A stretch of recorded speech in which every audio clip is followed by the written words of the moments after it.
বাকশক্তি হরণ করছে।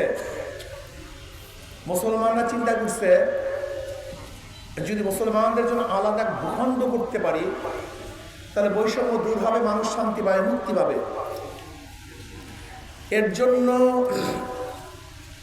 1947 সনে ভারত থেকে পাকিস্তান নামে একটা দেশ যে আলাদা হয়েছিল, এর পিছনে অন্য কোনো কারণ ছিল না, শুধু ধর্মীয় কারণ। সেই ধর্মীয় কারণটা কি? সংখ্যাগরিষ্ঠ মুসলমান, পশ্চিম পাকিস্তানের মানুষগুলি সংখ্যাগরিষ্ঠ মুসলমান, পূর্ব পাকিস্তানের মানুষগুলিও সংখ্যাগরিষ্ঠ মুসলমান। কাজে ভারত থেকে দেশ আলাদা হওয়ার মূল কারণ ছিল ইসলাম। কাজে এই দেশ মুসলমানদের দেশ, অন্য কারণ না। মুসলমানদের জন্যই ভারত থেকে আলাদা হয়েছে, অন্য কারোর জন্য নয়। কাজে মনে রাখতে হবে দেশ মুসলমানদের অধিকার সবার, দেশ অধিকার। যেরকম সলিমুল্লাহ ইউনিভার্সিটি, ঢাকা ইউনিভার্সিটি, এই ঢাকা ইউনিভার্সিটির যে ব্যক্তি প্রথম প্রস্তাব দিয়েছিলেন তিনি কে? নওয়াব সলিমুল্লাহ রহমতুল্লাহ আলী। তিনি কত একর জমি দান করেছিলেন? 600 একর। এই 600 একর জমির উপরে ঢাকা ইউনিভার্সিটি, ঢাকা মেডিকেল, বুয়েট। আপনারা জানেন তৎকালীন সময় ভারতের হিন্দুরা 41 বার মিটিং করেছিল। ব্রিটিশ সরকার একটা প্রস্তাব দিয়েছিল যেন ঢাকা ইউনিভার্সিটি না হয়। গড়াইয়ের মাঠে রবি ঠাকুরের সভাপতিত্বে ঢাকা ইউনিভার্সিটির বিরুদ্ধে আন্দোলন হয়েছিল। এর জন্য 1911 সনে ইউনিভার্সিটি হয় নাই, তাদের বাধার কারণে সেই ঢাকা ইউনিভার্সিটি হয়েছিল 1921 সনে।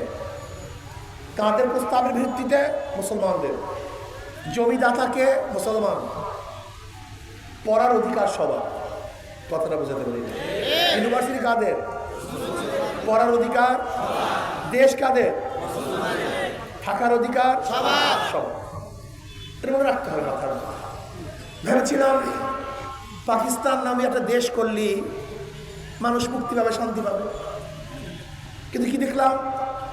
পশ্চিম পাকিস্তানের মানুষগুলি আবার পূর্ব পাকিস্তানের সাথে বৈষম্য করছে, আমাদের অধিকার দিচ্ছে না।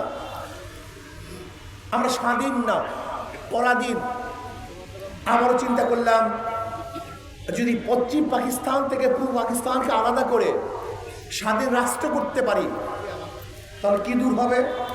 বৈষম্য দূর হবে। কথা বলে মনে করেন কি দূর হবে?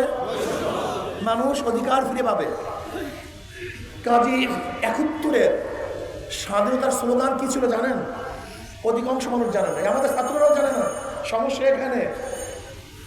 স্বাধীনতার স্লোগান ছিল 3টা: সাম্য, মানবিক মর্যাদা, সামাজিক ন্যায় বিচার। আমরা অনেকেই মনে করি স্বাধীনতার স্লোগান ছিল জাতীয়তাবাদ, ধর্মনিরপেক্ষবাদ, গণতন্ত্রবাদ, সমাজতন্ত্রবাদ। আসলে মানুষের জানাই নেই এটা 72 সংবিধানের মূলনীতি। স্বাধীনতার ভিত্তি ছিল সাম্য, মানবিক মর্যাদা, সামাজিক ন্যায় বিচার। স্বাধীন হয়ে গেছে 71-এ, আর সংবিধান রচিত হয়েছে 72-এ। তার 72-এর সংবিধান এটা 71-এর সূচনা হয় কিভাবে? এটা 71-এর স্লোগান হয় কিভাবে? মানুষের মাথার অবস্থা বুঝছেন?